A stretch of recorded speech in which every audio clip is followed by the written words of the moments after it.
नानक दिल नहीं कोई। केवल तद ही आदमी को फिक्र करना चाहिए है जेकर कोई ना होने वाली गल हो जाए।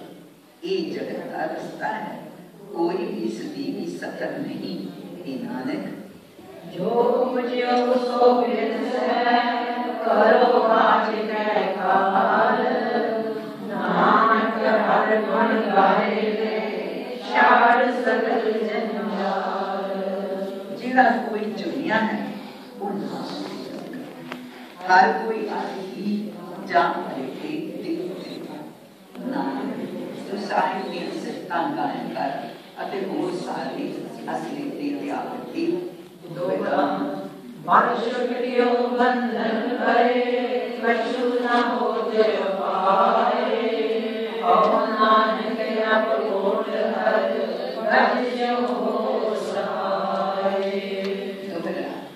मेरी सत्या खत्म हो गई है, मैनू बेड़ियां पईयां होईयां अते मैं कोई भी उतारा नहीं कर सकता।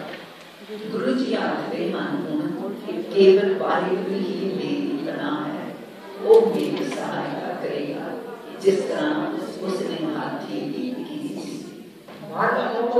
बंधन छुटे सब किश होते पाए, नानक सब किश तुम्हारे हाथ में, तुम ही होत सहाय। सारी सत्या गुण मेरे विच आ गई है, मेरियां बेड़ियां कटियां गईयां हैं अते मैं सारे उपराले कर सकता हूं। नानक सारा कुछ तुहाडे अपने हत्थां विच है, तुसीं आप ही अपनी सहायता कर सकते हो। सब तज गए ओम नमो साध, पवन नानक के विपत में एक एक रघुनाथ। मेरे संगीत साथी सारे मिल जाएंगे, कोई भी अखीर ताई मेरे नाल नहीं रहेगा। गुरु जी आखते हैं इस विपत अंदर केवल प्रभु ही मेरा आसरा है। नाम रहो साधु रहो गुरु गोविंद, और नानक के जगत में किन जप्यो गुरमंद। केवल गुरु परमेश्वर सीधी तौर पे अस्थिर है उसका नाम अते उसके संत गुरु जी आखते हैं कोई विरला जना नहीं इस संसार में गुरु की बाणी नहीं जाता। राम नाम और मैं जाके सामने कोई, जैसे मत संकट मिटे दस तुम्हारो होए। प्रभु के नाम जिसका कोई सानी नहीं, मैं अपने हृदय नाल उठ के ला लिया है। एहो जिहा है तेरा नाम हे स्वामी, जिसका आराधन करन द्वारा मेरे दुखड़े मुक जाते हैं अते मैनू तेरे दर्शन की दात प्राप्त होती है। थाल विच जिन वस्तु पइयो सत संभोग विचारो, अमृत नाम ठाकुर का पइयो जिसका सब सदारो।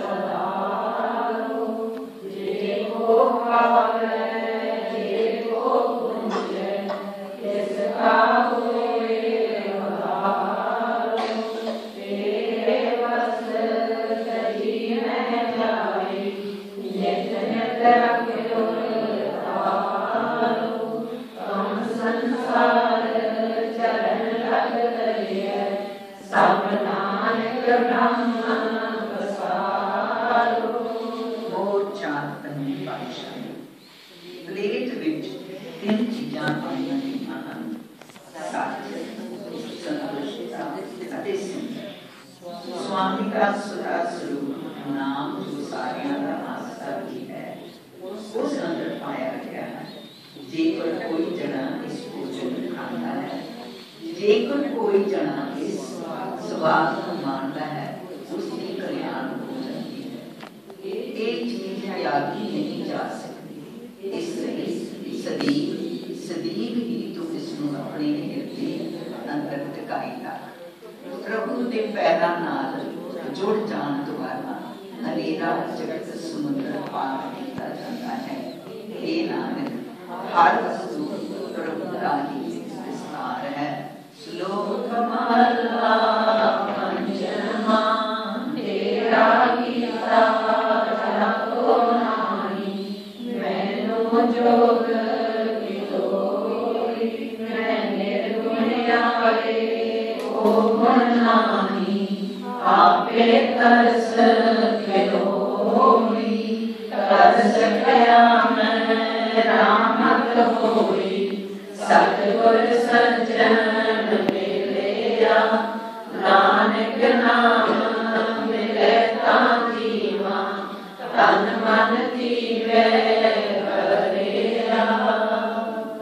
ਸ਼ਲੋਕ ਪੰਜਵੀਂ ਪਾਤਸ਼ਾਹੀ। ਜਿਹੜਾ ਕੁਛ ਤੂੰ ਮੇਰੇ ਲਈ ਕੀਤਾ ਹੈ, ਮੈਂ ਉਸਦੀ ਕਦਰ ਨਹੀਂ ਪਾਈ। ਪ੍ਰਭੂ ਤੂੰ ਮੈਨੂੰ ਆਪਣੀ ਸੇਵਾ ਦੇ ਲਾਇਕ ਬਣਾਇਆ ਹੈ।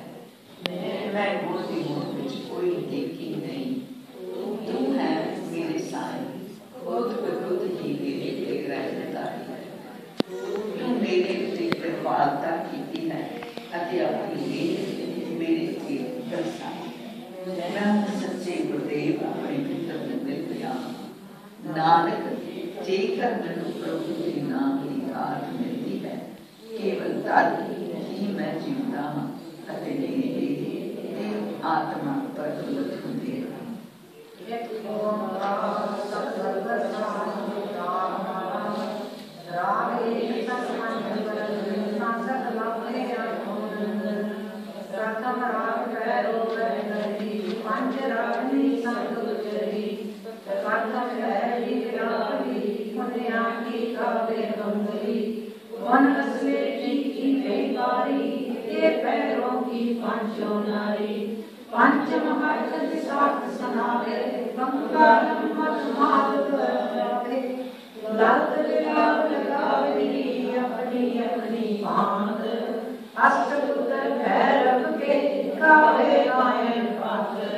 रागमाला जो है, जो हम तक सुनी है, इथे लिखा प्रथम राग पैरव ते करी, ये पहला राग है। इथे गुरु साहिब ने सारे रागां की लिखा है। जिहड़े राग ने ये 6 राग ने, पैरों, माल कौसक, हिंडोल, दीप, दीपक, सिरी राग, इंदेक। ये जो 6 राग हैं, ये मेन राग हैं। हर एक राग दे इन्हां दियां अगों 5-5 पत्नियां हैं ते अगों फिर 8-8 पुत्र हैं। सो इस राग माला विच सारे वो गिने गए हैं। फॉर इंस्टेंस पैरों जी पहला गल